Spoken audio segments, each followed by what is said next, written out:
really having a great debate within our group. So which topic to choose, and many people were coming up with many topics, and finally we thought, considering the heterogeneous kind of group that we're having, a good mix of members, faculty members and students, we thought today let's have a talk on personal leadership, right? So I think it's a very, very relevant topic today. The concept of leadership has changed over the years, as we all know. So right from the days we had kings ruling over subjects, and then geopolitics took over, and we have politicians, different kinds of politicians ruling over different countries. So some countries had autocratic rulers, some countries had democratic rulers, and we also have a few laissez-faire where they don't follow any particular style, and they just go with the flow. So there's no fixed definition of a leader nowadays. So I suppose all states of leadership work. So I think it is customizable. Like we customize our computers. When you buy a computer, we create software and apps that are customized to our particular requirements. So I think today leadership also has become that way. And so, the complete concept of leadership has changed. So to give a little bit of insight into all these things, we have with us Ms. Sindhu Kalyanasundaram. And I met her in a meeting last month after many, many years. I believe she had attended one of my programs, which I did for CMA on time management or something. So she could still recall attending my session, and she asked me about the 4 quadrants, most urgent. Oh, you still remember? A fire, you had a flame. So yeah, right. That shows how impactful your presentation was. Oh, thank you so much. Yeah, 4 boxes, 4 quadrants of time management. Right. Actually, I put you in box 1, the furnace, because there's such a short notice, and you were willing to come and talk to us today. Okay, thank you so much, and it's great to have you. So to give an official kind of introduction, so Ms. Sindhu is managing she's the founder of Ignite Academy, and she's also co-founder of Sarva Happiness.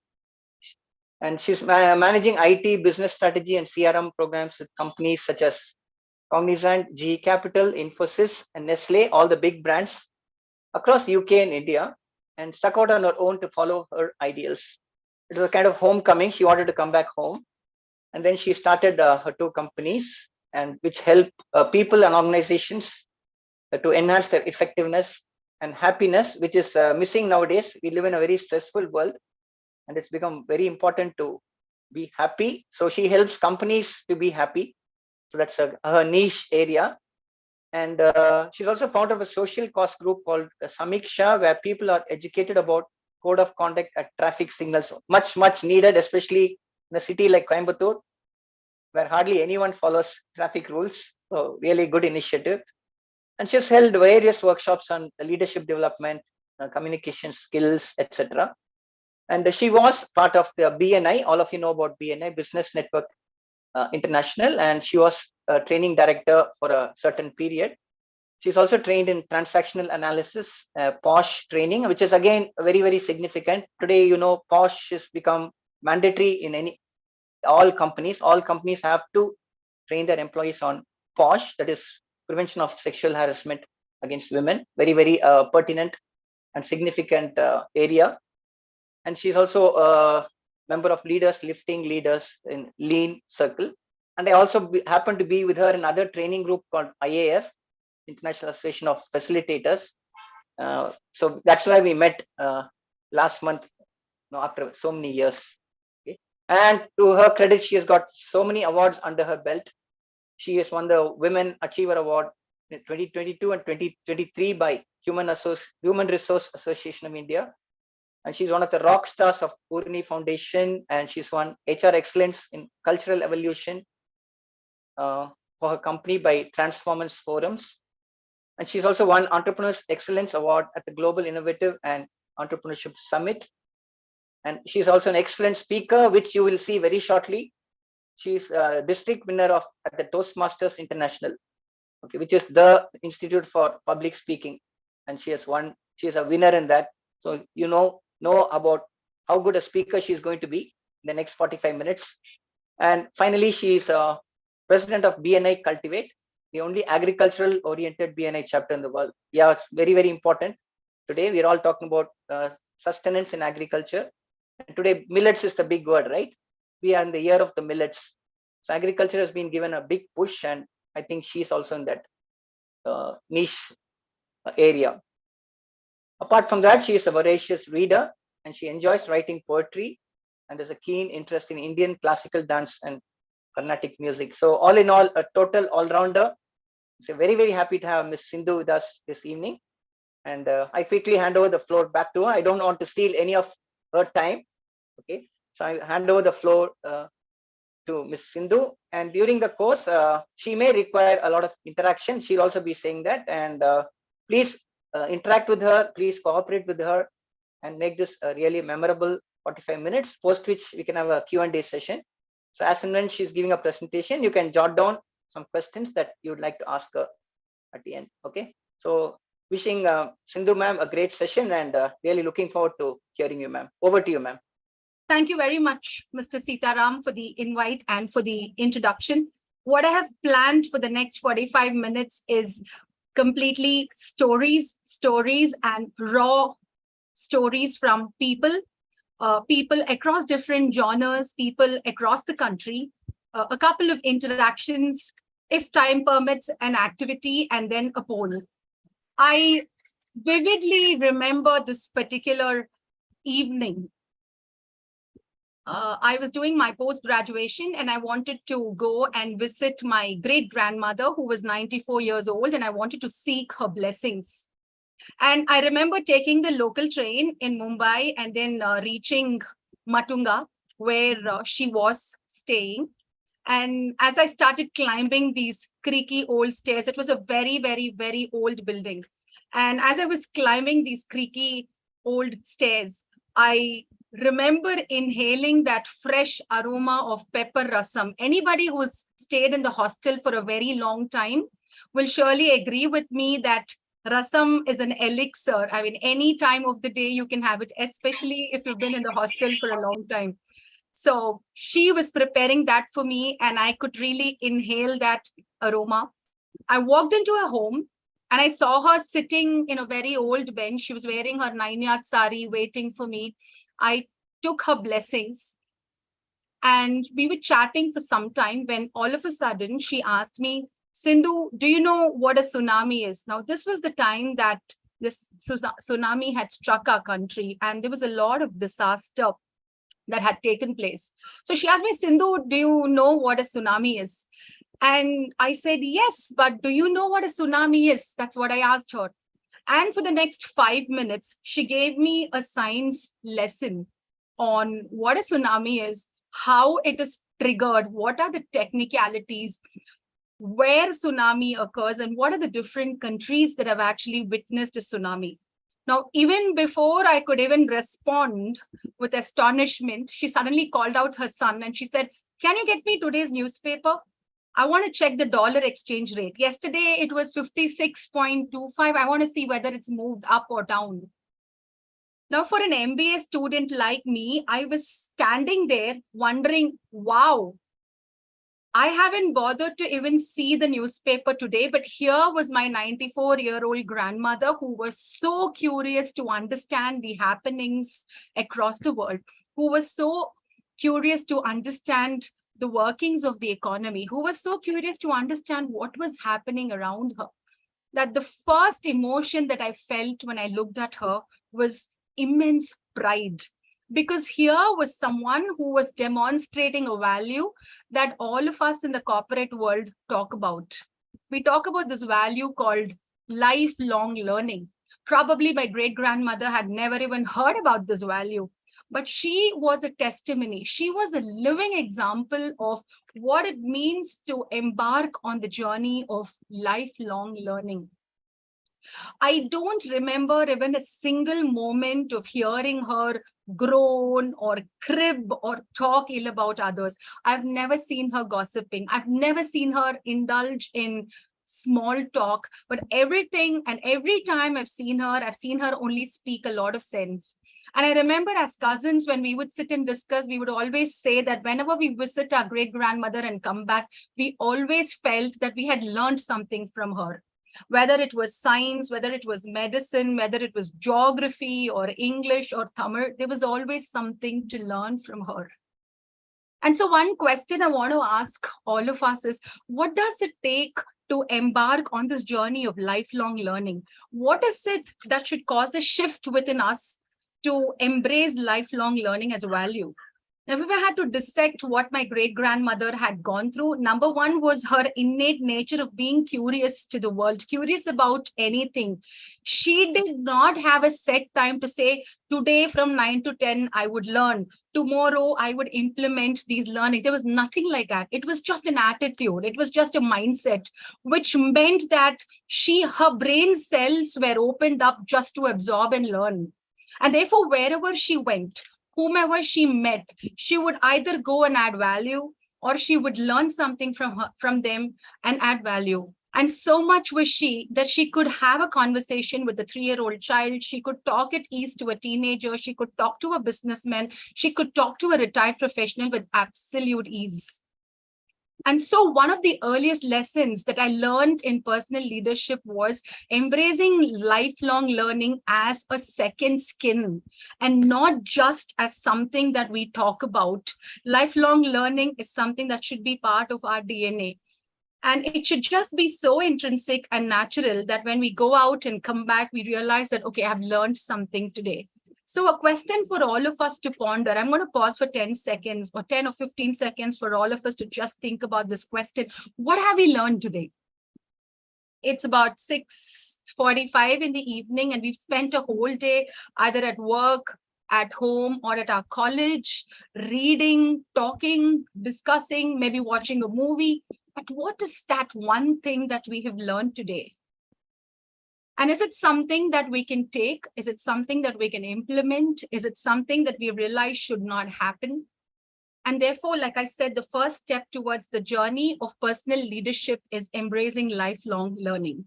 So when we talk about lifelong learning, now I have a question for everyone. So you can either unmute and answer, or you can get into the chat box. I'm going to talk about a person. I want everyone to picturize this person and respond. So imagine there is a lady who was a celebrity. People across the world knew her. She was invited to the United Nations. She has hosted the prime ministers across the world. She was very often seen on television. What is the kind of attire do you see her wearing? Can you put your responses in the chat box, please?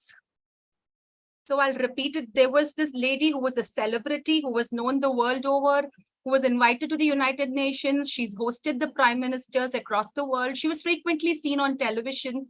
What kind of attire do you think she was wearing? Okay, fine. Vidya says sari. Okay, sari. What else? And more responses? Smart formals. Okay, interesting. You can describe the color also. I just want you to envision this person. What do you think she's wearing? What she was wearing? Go on. I know every time I ask this question, she's wearing white. Okay, thank you, Soumya. She's wearing white. Okay, what else? Gray suit. Fantastic. Mr. Raghuvaran. Blue sari. Mariano's food products. Red sari. Okay, Vidya says red sari. I like this. Lot of picturization coming up. Okay, describe her, please. If there were 2 words to describe her, how would you describe her? How do you see her? I've just given you a context. So imagine you meet someone like that. How would you describe this person? Charming. Okay, thank you. Representing us. Okay, well-groomed, pleasant, simple, beautiful. Thank you so much, Ms. Gayatri, Mr. Sitaram, Mr. Shivakumar. All of bold and intelligent. Dr. Maharajan says, Dr. Parveen says confident. Okay, thank you. Like Margaret Alva. Okay, thank you very much. So we'll keep this lady in one part of our mind. And I'm going to give you another situation. Imagine someone who is in their late 60s or possibly even early 70s, a lady with a bright red bindi on her forehead, a beautiful diamond-studded nose ring, salt and pepper hair, so a lot of gray and black hair. She's wearing her 9-yard sari. She's sitting on the ground and she's stringing a garland. Come on, Queen Elizabeth. Is it Rotarian Suresh Kumar? Is that for the first one or the second one? So the second picturization, whom does this lady remind you of? Okay, Ms. Gayatri says Vijay Lakshmi Pandit. Okay. Usha Utup. Okay. Interesting responses coming in. Late 60s, possibly early 70s. Okay.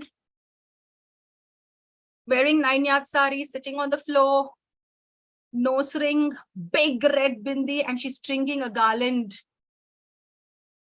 Jasmine flowers. Who else? Anyone closer home? Okay. Now, what if I tell you that lady number 1 and lady number 2 are one and the same?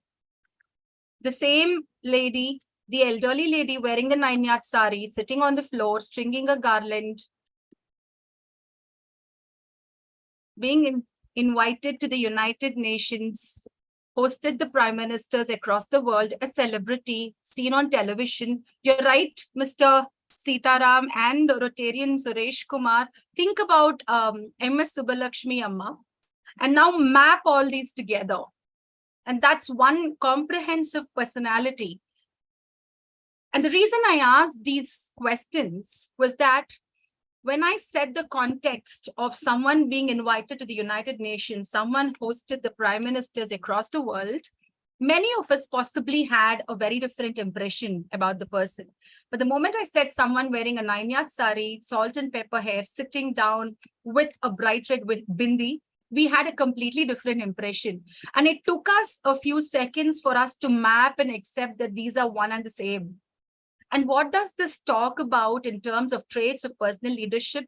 The second biggest trait of personal leadership is to avoid prejudice, bias, and preconceived notions and mindsets. When we talk about an idea, when we talk about a context, when we talk about a person, many times our mind creates an image on the basis of what we've experienced, what we've seen, what we've heard, what we've been a part of, that sometimes it also clouds our own judgment.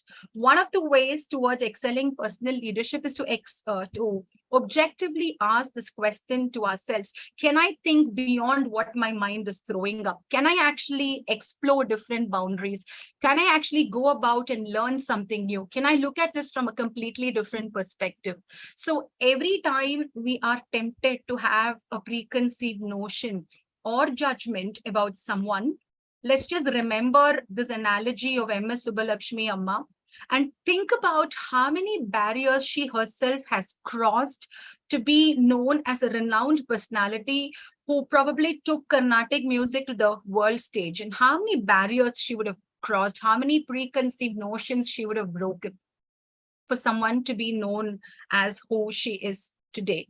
So number 1, lifelong learning. And number 2, how do I step out of my preconceived notions? How do I step out of bias? And that can be done only when we take personal ownership and personal accountability for what we do.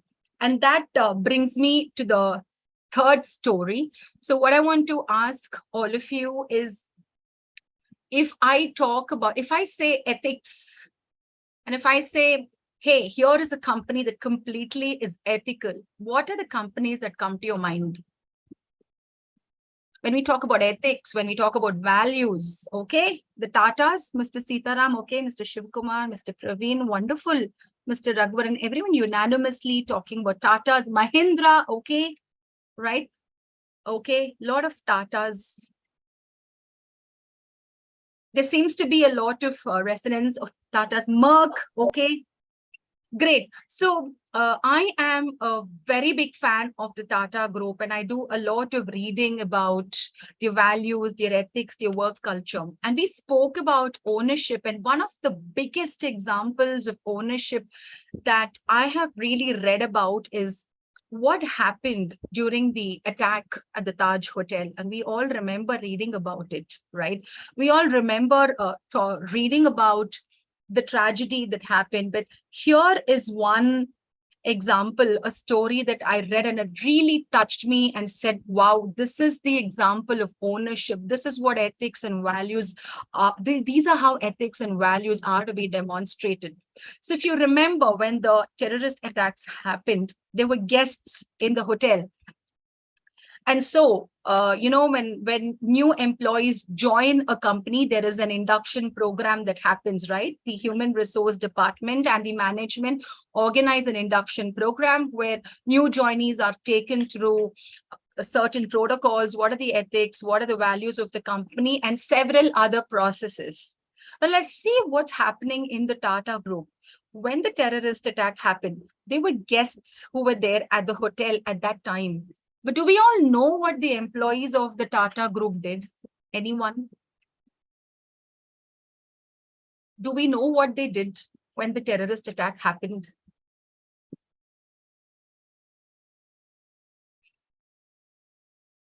Do we recall reading about something that they did so exceptionally different? The employees of the Tata Group, of the Taj Hotel, formed a human shield between them and the terrorists. They just formed a human shield because they believed that it was their responsibility to protect the guests. You're right, Mr. Rotarian Suresh Kumar, right? Now, these are demonstrations of behavior that we might formally see we may see in the armed forces. But to see amongst the employees of a huge corporate speaks a lot about, number one, the kind of culture that's distilled in, and number two, the kind of ethics, work practices, and values that the organization follows. And number three, the kind of alignment each and every individual on that day had with these ethics and values. And that, in my opinion, is one of the biggest demonstrations of ownership. This is my hotel. These are my guests. It is my responsibility to protect the guests, even if I'm on the line of fire. And that kind of ownership can only come when we have very, very, very high standards of personal leadership. And the question that I want to ask everyone today is, what are we taking ownership of? Apart from taking ownership of my targets, my goal, the turnover of my company, the salaries of my employees, or probably the projects, the deliverables, the exams, beyond all these, what are we taking ownership of? Are we taking ownership of, number one, the value that I am going to give to people today?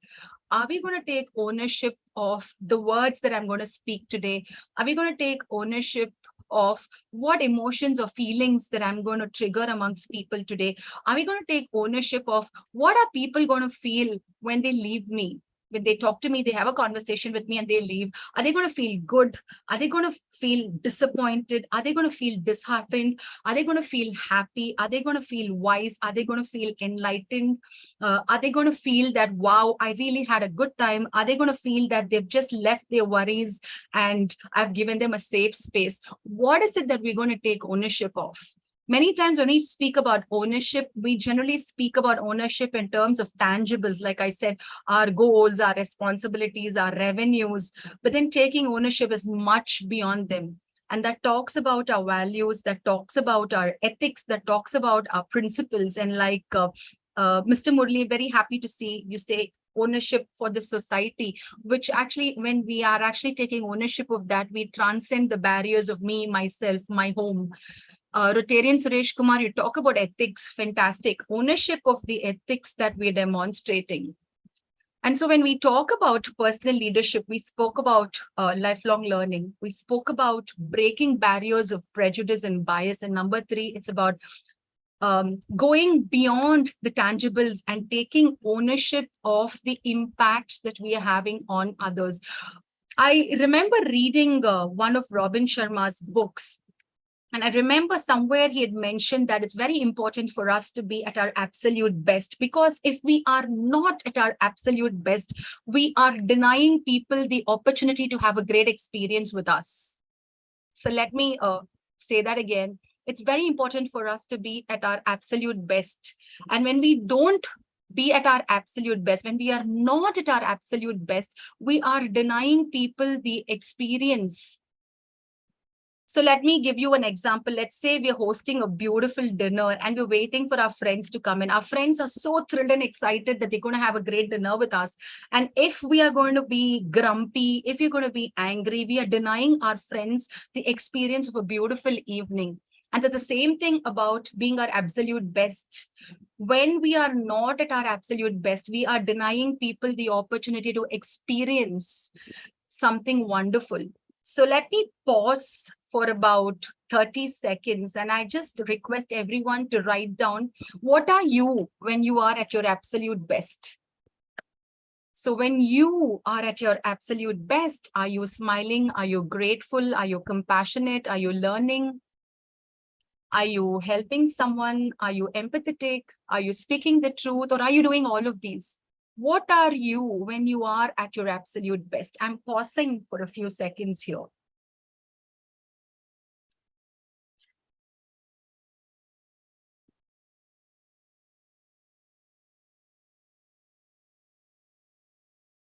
I think when we answer this question, it can actually act as a compass for us, because when we know, when we define ourselves, when we say, this is how I am when I am at my absolute best.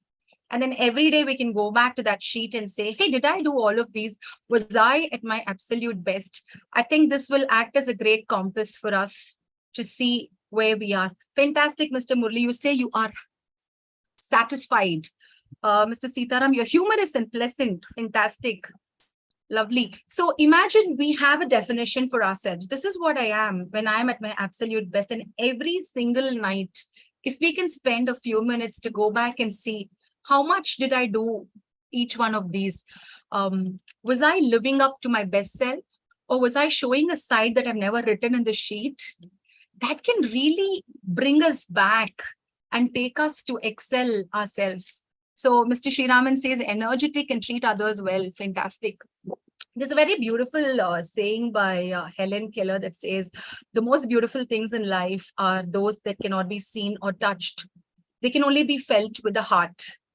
And these are beautiful things like love, friendship, empathy, care, concern. These are all very beautiful things that people just feel. And when people feel each one of these, when we let people feel each one of these, we're actually doing a huge service to people around us. The people think service is social service, but service also is when my friend is feeling down, I go and get her a cup of coffee and I just sit silently with her. That's service, because that's my moral responsibility towards my friend. And I am at my absolute best. So when I'm talking about the friend and feeling down, I have a very interesting story that I personally witnessed, and it's from a 3-year-old child. I remember I stay in a gated community. So in the evenings around 5:30, you can just hear a lot of you can feel a lot of energy. You can hear a lot of children just out on the roads, cycling, running about. So one particular day, as I was taking a walk, I remember the children running up to me and asking me, can you please organize a bicycle race? So I said, yes, I can do that. And I remember taking a brick and drawing one line to say, this is the starting point. And it was such a beautiful sight to see so many children between the ages of 3 and 12 standing there with their bicycles, red, yellow, orange, green, blue, all of them standing out there, waiting for me to say, on your mark. It was as if they were competing in the Olympics, because that's how serious they were. And I had drawn the finishing line. So you should have seen their focus. It was fantabulous. So I said, on your mark.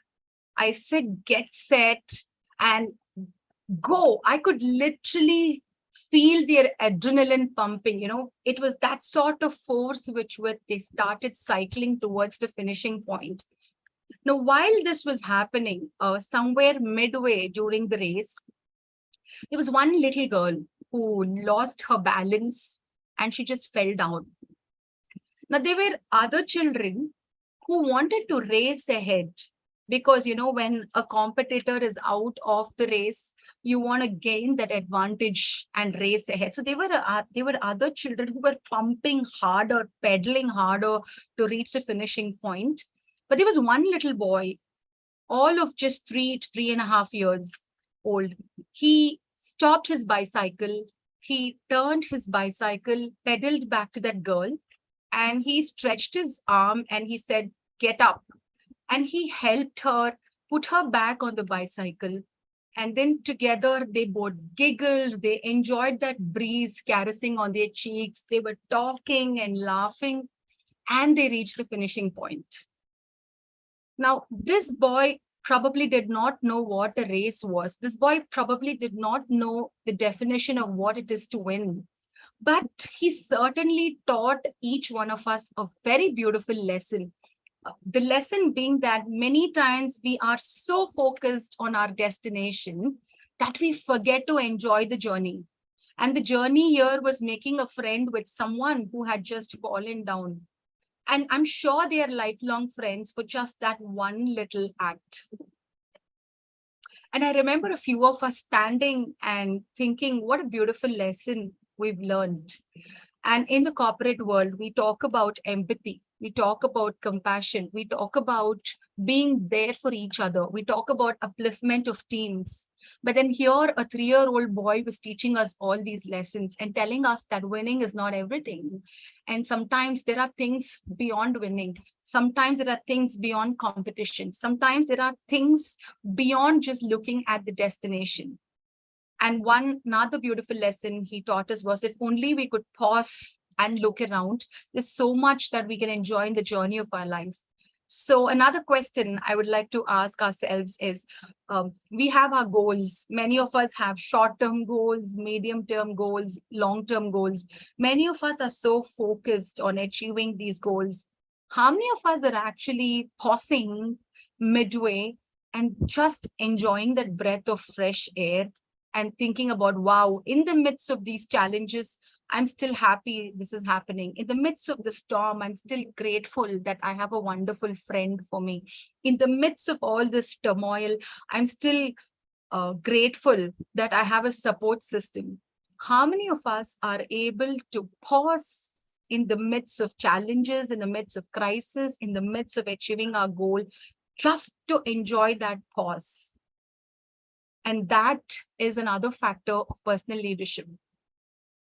So when we talk about leadership, we talk about achievement of goals, but I also want to talk about pausing during the journey of achievement of goals and just look at ourselves and think about, where is this journey taking me? I probably want to achieve X turnover, but during the journey, how many wonderful people have I met? How many collaborations have I done? How many new relationships have I built? How many things have I learned? How many educational sessions and knowledge sharing sessions have I done to contribute to people? How many people have I employed? And these are all the different ways, minuscule ways in which we can touch the lives of people. And when we do that, there is a ripple effect, and that talks a lot about our personal leadership. So when we start off with lifelong learning, we talk about breaking barriers of prejudice and bias. We talk about ownership. We talk about pausing during the journey. And ultimately, there is one very essential ingredient that I would always call about. And we'll talk about that ingredient after I again narrate a personal story. I remember I was in grade 7 and there were a few of us who were aiming for that proficiency award. And in our school, it was a very big thing. And every year, the proficiency award is given to the student who scored consistently the highest marks through all the examinations. And I remember there were a few of us who were vying for that proficiency award, and amongst us was Radhika. This was the final exam and the results were being declared. And of course, hearts thudding when the teacher enters with these bundle of answer sheets. There is a lot of nervousness. There's a lot of, in today's world, we call it anxiety, though it's a very strong word. I don't prefer to use it. And then there is a lot of excitement. And one by one, the teacher was handing out all the answer sheets. And I remember a few people who were happy, a few disappointed, a few crestfallen. All these emotions were going on in the class. And there was Radhika. And she was given the answer sheet. And I remember she had beaten her closest competitor by just 1 mark in that exam. So her closest competitor was thinking that she would win the proficiency award, but Radhika had beaten her by just 1 mark. Now imagine how her competitor would have felt, being beaten by 10 marks versus being beaten by 1 mark. That's miserable, right? And a lot of questions. If only I had worked harder, or if only I had thought and written this answer. So many questions were going on in the mind of the competitor, saying it's just 1 mark. When all of a sudden we saw Radhika running down to the teacher, and she opened her answer sheet and she was pointing out to someone. And the teacher and Radhika were having a very animated conversation. Now we were wondering, what is Radhika doing? She's anyway got the highest mark. She's winning the proficiency award. What is this conversation that she's having with the teacher? So all curious minds, we all gathered around them, only to hear Radhika telling the teacher, "Sir, there is a totaling mistake in my answer sheet. I deserve 2 marks less than what you have given me." And when she said that, there was pin drop silence, because no one could believe that she was actually telling the teacher to reduce her marks. The teacher himself could not believe. And he said, "Radhika, I really appreciate your honesty. And for your honesty, I don't feel like reducing the marks." And she said, "Thank you very much, but I don't want to get marks that I don't deserve. And ultimately, it will hurt my conscience. So if I don't deserve something, I shouldn't get that." So the teacher was arguing, Radhika was arguing, and finally she said, "If you don't reduce my marks, I won't allow you to walk out of the room." She really had to put up that. And I think that was one of the biggest lessons of integrity that I personally saw as a 12-year-old child. We talk about a lot around ethics and values, and integrity, I think, is primary. Setting standards for yourself and doing the right thing even when no one is watching you. Today, in the world of CCTV cameras, in the world of where everyone's activities are tracked, we're all very conscious about who is seeing us, what is the image we are creating, am I saying the right thing, am I doing the right thing? But would we do the same thing when nobody is watching us? That is integrity. Would I still be truthful? Would I still be honest? Would I still be disciplined even when no one is watching me? Will I still stretch and work even when no one is watching me? Will I still complete my job even if there is no performance appraisal? Will I still deliver quality products to my customer even if the customer does not come and assess the quality of my products? That is integrity. So when we talk about ethics and values, I believe that integrity has to be there. Number one, there are no values or ethics without integrity. And the best test for integrity is, will we be doing the same thing if no one was watching us? And that can speak a lot about our values.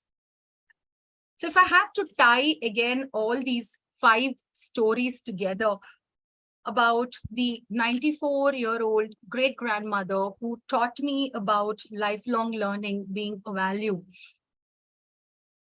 If I have to talk about MS Subbalakshmi Amma and the exercise that we did, where we learned about breaking barriers of prejudice and bias. If I have to talk about the ultimate demonstration of ownership that the employees of the Tata Group demonstrated on that particular day when crisis occurred. If I have to talk about enjoying the journey more whilst on the way to destination demonstrated by the 3-year-old child. If I have to talk about the lessons of integrity that Radhika as a 12-year-old child demonstrated and wrap them all together, I would say that if we follow just these 5 factors, our levels of personal leadership would actually reach so high that automatically everything else will fall in place. So let's pause and think about each of these. When we have integrity, we're honest and we're disciplined. When we start enjoying the journey and not the destination, we become empathetic, we become mindful, we become compassionate, we become kind. When we start taking ownership, we become accountable, we become responsible, and therefore the quality of delivery of our products, of our services, of ourselves as human beings increases. When we go beyond prejudice and bias, and when we become non-judgmental, we actually open up our minds and we broaden our perspectives. And when we embrace lifelong learning as a value, we actually become really humble. We become humane and we become wise. Because in that emptiness, when we realize that we have lots to learn and there is still space to learn, we become wise. So I hope these 5 stories have left you with something to think about tonight. I hope you've written down your definition of what it means to be your absolute best. So I have something, I have a question for all of you. I hope you're able to see this screen. Are you able to see the screen? Can someone confirm with a hands up? Yes, Sindhu, we can Lovely. see it. So I want you to all go to menti.com, MENTI, okay, menti.com. Just go to MENTI, menti.com.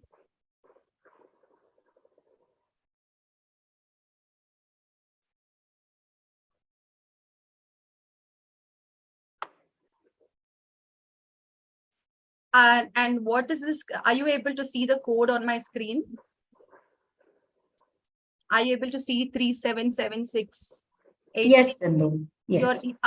Can you just read out, Vidya, what you're seeing on the screen? What are the things you're seeing on the screen? 37768344 is the code. Hmm. And then there is the question, what are some of the qualities that lead to personal leadership? Right. So when you go to menti.com and type in that code, there is a space for responding. I just want everyone to respond to this question. What are some of the qualities that lead to personal leadership? Whatever you have understood from what I've spoken today, maybe it's triggered a line of thought for you, but I would really love to hear from you.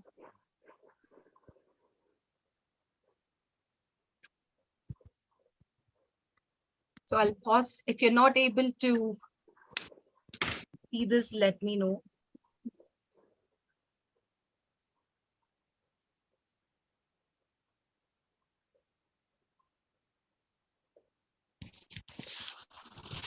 So I'm listening to Sitaram here. I've gone online on my laptop and it's showing 1, 2, 3, 4, 5, 6, 7, 8, and it's not allowing me to type out this code number.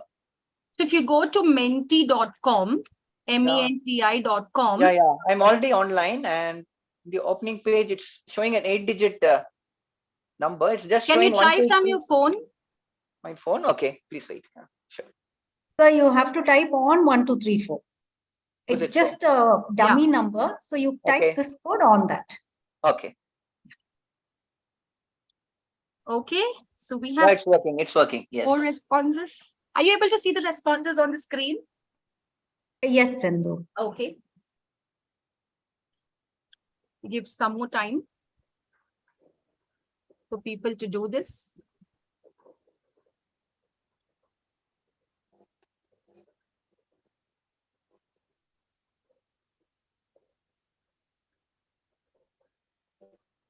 Okay.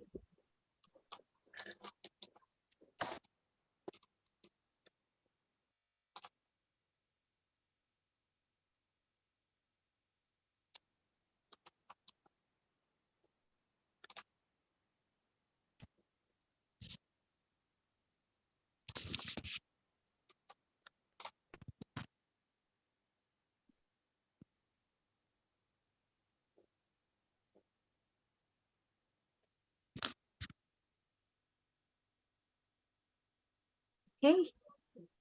So responsibility, empathy are the ones that people have mostly voted for. I'll still wait for a few more seconds. Wonderful to see these responses coming in. Lead the team, being gentle. I like that. Humility, beautiful. Vision, learning agility. That's a fantastic term. Okay.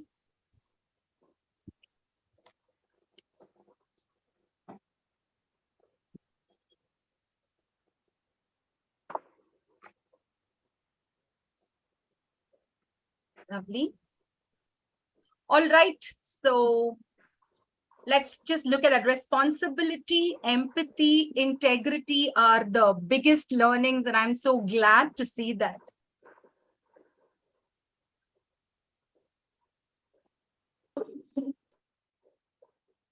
Fantastic responses. Take control.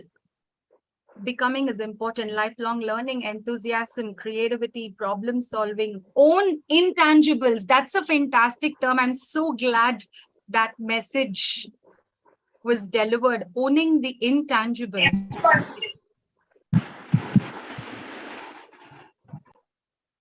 Okay, more responses coming in. Great. Wonderful. So thank you so much for your participation. Thank you for sharing what you have learned. It really feels wonderful to see that you are able to list out the qualities that lead to personal leadership. And when I see some of these qualities, I feel so happy that the message has got delivered. So thank you very much for being a part of this session. Thank you, Mr. Sitaram, for inviting me. Thank you, Ms. Vidya, for coordinating the entire session. Thank you, Coimbatore Management Association, for organizing this. I'll now open the floor for questions. Yeah. So thank you, Sindhu ma'am, for your wonderful presentation. And I invite the audience for a lively Q&A session. I invite questions which Sindhu ma'am will be happy to answer. But when you ask just a gentle request, when you ask questions, please switch on your video and no, at least she'll know to whom she's talking to. So please, no, keep your video on and please ask the question.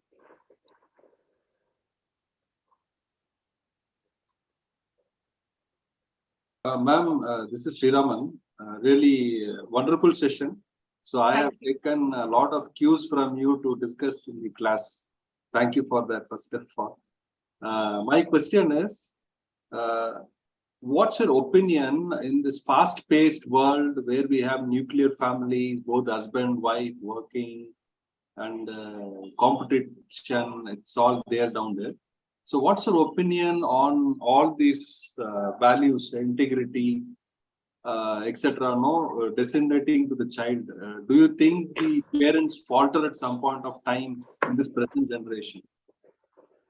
Thank you, Mr. Sriraman. That's a wonderful question. When it comes to the values that are integrated into the child, the biggest role models and examples that children see are parents. And now, irrespective of whether they live in a nuclear family or joint family, there are certain ethics and values, if the parents can demonstrate, can get integrated into the children. For example, honesty, right? I always see my family members speaking the truth. I always see my family members treating the maid, treating the watchman with compassion. I always see that many times I see people trying to put my family members down, but they always stand up for themselves. I see my mom speaking in a very assertive manner. So these are things, now, irrespective of whether the family is in a nuclear setup or in a joint setup, many of these values can be integrated. But what is important is for the parents to realize consciously that beyond books, beyond education, the way they conduct themselves is one of the biggest sources of education that is being imparted to the children. And children are seeing them, assimilating their behavior, and then probably demonstrating it elsewhere. And even in a nuclear setup, let's say the parents go and visit the larger family during holidays, how are the elders treated? In a nuclear family setup, are the parents calling up the elders often? Are they seeking their blessings? Do they all have dinner together once in a while? So these are all tiny but really profound day-to-day events that can speak a lot about values. And like you said, in today's fast-paced world, some families have to opt for certain culture of living, even beyond their wishes and control. So it's all about integrating your ethics and values within the social system that you are living in. Yes, thank you. Thank you. Yeah, more and more questions. No, that was a wonderful presentation. I absolutely loved the way you tied the stories with leadership. That Thank was you. exact me. That was like, I was like, wow. So thank you, Sitaram sir, for introducing this wonderful speaker. Oh, my So pleasure. my question to you is, so you were talking about leadership. So what I'm asking is, it need not be just in the corporate sense. The leadership is a personal thing as well, right? Absolutely. So even as a homemaker, you can be a leader because, like you said, now you set examples for your children. So can you give me a small, I don't know how to put it, maybe. In what way can you relate it to a person who doesn't have anything to do with a company or a corporate? So if you can just explain that bit. Great question. And I'm so glad you said that leadership is not just associated with corporate. And that's why the term personal leadership. When we talk about personal leadership, it's about how we conduct ourselves. And like I said, what we demonstrate. So there's this wonderful book. Yeah, I have it right here. I should be here. It's called The Leader Who Had No Title by Robin Sharma. And when we talk about personal leadership, many times I refer to this particular character in that book, Anna. Anna is a housekeeping lady. Okay. And the protagonist of that particular book walks into this really plush hotel and he sees Anna out there. And Anna is really enthusiastic. And I have the book here. Okay. It's The Leader Who Had No Title. So Anna is this housekeeping lady and she's so enthusiastic and she's smiling. And how many of us have actually seen an enthusiastic housekeeping lady? How many of us have seen that? And so he's so curious and he wants to understand how she is so enthusiastic. And she gives him the first example and the life lesson of personal leadership to say that the job of cleaning the room is mine. And if I do my job really well, the guests are going to have a wonderful time in this hotel. And in a way, as I read that book, I felt that she was talking about the fact that she is the brand ambassador of that entire hotel. She had taken her role so seriously that though he may not have mentioned it verbatim, I really thought she was telling me, Sindhu, I am the brand ambassador of the hotel. I am the custodian of reputation of this hotel. If I do my job well, then maybe the brand image of this hotel is going to go up. If I don't do my job well, the guests are going to complain. So that's the kind of attitude she portrays. So it's not about the designation. It's not about the title. It's not about the brand that we're working for.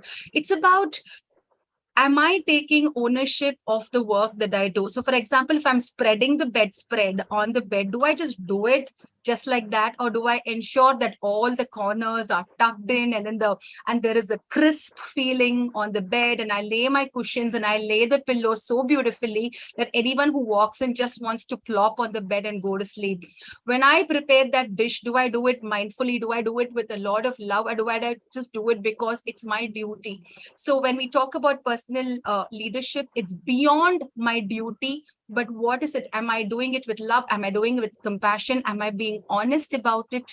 Have I learned something? Am I being enthusiastic about it? And all these come in different factors of our life, not necessarily in the corporate setup.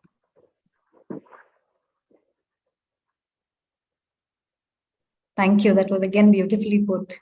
Thank you. So like you said, we have to be the best version of ourselves. Absolutely. And I think when we answer that question, have I been my absolute best?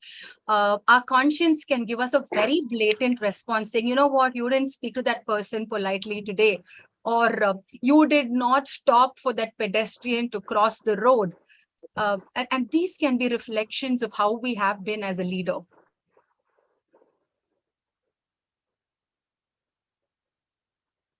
Yeah, that's very well put, Ms. Sindhu. Yes, more questions, please. I think we're just warming up. We are still within our official time. It's only 7:26. Okay, good evening. This is Raghuvaran here. I have a question. Sure. Hello, Mr. Raghuvaran. Yeah, ma'am, this was a wonderful session, ma'am. I really enjoyed the activity you've done. A lot of reflections of what you actually want to say. Thank Ma'am, you. my question is, like in the education setup, bringing the leadership qualities among the students, and how to do a kind of a mentoring program or a mentoring things for the students so that they can cultivate the leadership qualities during their education time. That's my question. That's a very interesting question. I also handle a few sessions for students, so I can completely relate to what you say. As teachers or as mentors, I believe it's important for us to understand what is going to be the takeaway for the students after the session, or what is going to be the transformation or enhancement either in the student's knowledge or attitude, mindset, or personality after this course is over. It's very important for us to work backwards, because when we have a vision in our mind, it's very easy for us to tune our courses, our sessions, our mode and methodology of delivery to achieve that particular objective. So let's say, for example, you're doing a session or you're doing a course on emotional intelligence, okay, for college students. You may want to think that after this course, the course lasts for 3 or 4 months. You say, after 3 or 4 months, I want the students to be very mindful and conscious in the way they communicate. I want them to demonstrate leadership in certain areas that they were not comfortable about. I want them to exhibit good choice of words, because that's a great indicator of emotional intelligence. So when we have the goals written, then when we start working backwards, we realize that, okay, fine, so it cannot be theory. It has to be incorporated with a set of activities. Maybe we should also have a few panel discussions where experts come in and they share. Number 3, maybe there should be role plays, because when it comes to emotional intelligence, students have to experience the situation. They can't learn from theory. Okay, so let me put a role play. Maybe they should be shown a movie, because students absorb a lot from movies. So then when we build a curriculum that is so comprehensive and holistic, we will be able to see a lot of changes in the way the students assimilate. And in a way, we are also taking ownership for the fact that, hey, the student is trusting me and learning this, and therefore it's my responsibility to ensure that the learning has been imparted to the student. Thank you very much, ma'am. Yeah. If I may add to what Sindhu is saying, I handle lots of courses in many business schools and for management students and various undergrads. So one of the requests I make to the students is be part of whatever's happening in your college outside academics. Yes. For example, we have E-clubs, NSS, NCC, music club, quiz club. So I tell them to take part in as many activities as possible, because at the end of the graduation, the resume will be very rich in whatever they're doing, especially when they're going for placement. They don't have any work experience. So the only way of showing that you're an all-rounder is showcasing what you did during your college study. So here again, we have a huge list of students attending this program. So I once again ask each and every student to be part of whatever's happening in your college. So don't just stick to your academics. And from the faculty side, sir, I think maybe, you can ask them to enroll in all the different areas. Maybe you can even make it compulsory for every student to be part of any 2 activities. Some activity, yeah. One can be social, one can be like personal. For example, NSS and music, or quiz and NCC. So you can categorize the different activities into different. One is social, one is personal, one is professional. Also be part of professional bodies and make them conduct seminars, conferences in your college. Put them in charge. Give full freedom to them, and then make them do 1 or 2 seminars. I think that will give a lot of confidence to True, them. sir. Yeah, yeah. Maybe you can make it compulsory, but they can give a choice of things that they can choose. Have 2 or 3 buckets, and every student has to pick one from each. So today, as you know, the corporate is looking for all rounders, right? They like to have all rounders in the team, because even businesses are changing so fast. So even generalists are more in demand than specialists these days. Right? So maybe you can. That's my thoughts on that. Maybe you can consider. Thank you, sir. Thank you. Thank you so much, sir. Any other questions? Sir, I have a question. Yes, please. So, good evening, everyone. It's Mahita. Yes, Ms. Mahita. Yes. So, when we say that we must be the best version of ourselves, so many of us think it is to work more or probably it is burnout. But many of us fail to understand that even relaxing and taking a mindful pause is also a part of being the best. I'm sorry for interrupting, Ms. Mahita, but I lost you. Would you be able to repeat that? I don't know if it's my audio, or were you able to hear her clearly, Mr. Sitaram? All right. No, Mahita, I think there's a bit of connection problem or something. Can you rephrase? Maybe speak a little louder. Yeah, sure. Am I audible now? Yes, you are. Thank you. Okay, so my question to Ms. Sindhu is that when we say that we must be the best version of ourselves, we think it is to work more or probably burnout. But many of us fail to understand that even relaxing and taking a mindful pause is also a part of being the best version of self. So what's your perspective? What's your thoughts on this perspective? Okay, let me rephrase your question, because again, I think there was an audio problem. Let me know if what I understood from your question was right. You're talking about the fact that when we work, there is a lot of burnout, but even relaxing is a part of personal leadership, and many people don't see that. Is that what your question is about? Ms. Mahita? Is that what your question is about? Yes. Okay, wonderful. I like your perspective, because what you say is absolutely right.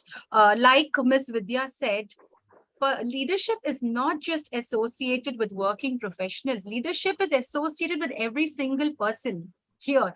And so it does not matter whether you're employed, whether you're a student, whether you're a beautiful housemaker, homemaker. It's about how you conduct yourself and what kind of an impact you are able to bring, not only to yourself, but to the people around you. At the end of the day, if you're able to create and add value, that's a sign of leadership. And I always say that before going to bed, one question that, like I said, we ask ourselves is, have we been at our absolute best? And number 2, have I created value or have I added value? That one question is enough. So creating and adding value need not be something of a great proportion. It could be because I spoke to someone felt so happy and joyous, they came out of their sad mode. That's adding value. Or because I went and said this boy started reading a particular book. That's adding value. Because I had that discussion with this particular employee, he went and reached out to the customer, and therefore the customer is now happy. That's adding value. So we all are capable of creating and adding value, not necessarily at the work. Sometimes we can add value when we are still, when we are mindful, when we are conscious. And that means, like you said, relax, pause during our journey, and then keep asking ourselves, okay, now what else? How more can I do? So leadership is beyond just doing the work at the workplace.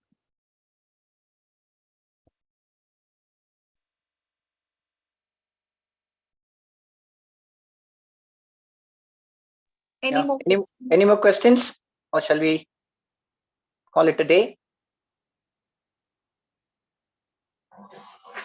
Okay, there are no further questions. Yeah, over to Vidya ma'am for the closing formalities. Before that, before I sign off, once again, I thank, from my side, I thank each one of you. Today, I think we have broken the record we had more than 300 participants. I think Vidya has to tell me whether this is a record or not, but we had more than 300 participants today, and thanks to all the people who came. And I think we also sent out invites to other friends and families, and I think many of them are also part of this discussion. So from my side, thanks a lot. I formally hand over to Vidya for the closing formalities. Thank you, Sitaram sir. Yes, I think it is a record. I think today we've crossed the 300 mark. Yes. Round of applause. Fantastic. Yeah. Yeah. So I now call upon Professor Jayashree from GRG SMS to give the vote of thanks. Yes, ma'am. I'm here very much happy, and as a partner institute of CMA, I take this opportunity to thank Ms. Sindhu for her wonderful and inspiring session. Really, it was, and I have to say that 5 small lessons gave great thoughts to us. Thank you so much. And how personal leadership has involved us, it involves 5 different areas where you have streams you have covered: lifelong learning, breaking prejudice, and striving for ownership, how it is like maintaining integrity and taking ownership. And these 5 lines were really thoughtful for us, and it was a wonderful session, ma'am. And I also thank CMA for arranging this wonderful session. And students, today we have crossed 300, and it is a remarkable mark today. And again, appreciation. And I thank all the students for their presence today. And sure, no words to say. The today's session was absolute best. Thank you so much, ma'am. Thank you, Ms. Jayashree, for your kind words. Okay. This is a... So thank you all once again, and we are looking forward to more such programs. And I also invite Sindhu ma'am to attend our future programs as well and become part of the CMA family. That would be wonderful. Thank you once again, ma'am, from my side for accepting at very, very short notice. And it was absolutely a memorable evening. Thank you all. So thank you all once again for your active participation. Thank you so much. Thank you. Have a lovely evening. Thank you. Have a beautiful week ahead, everybody.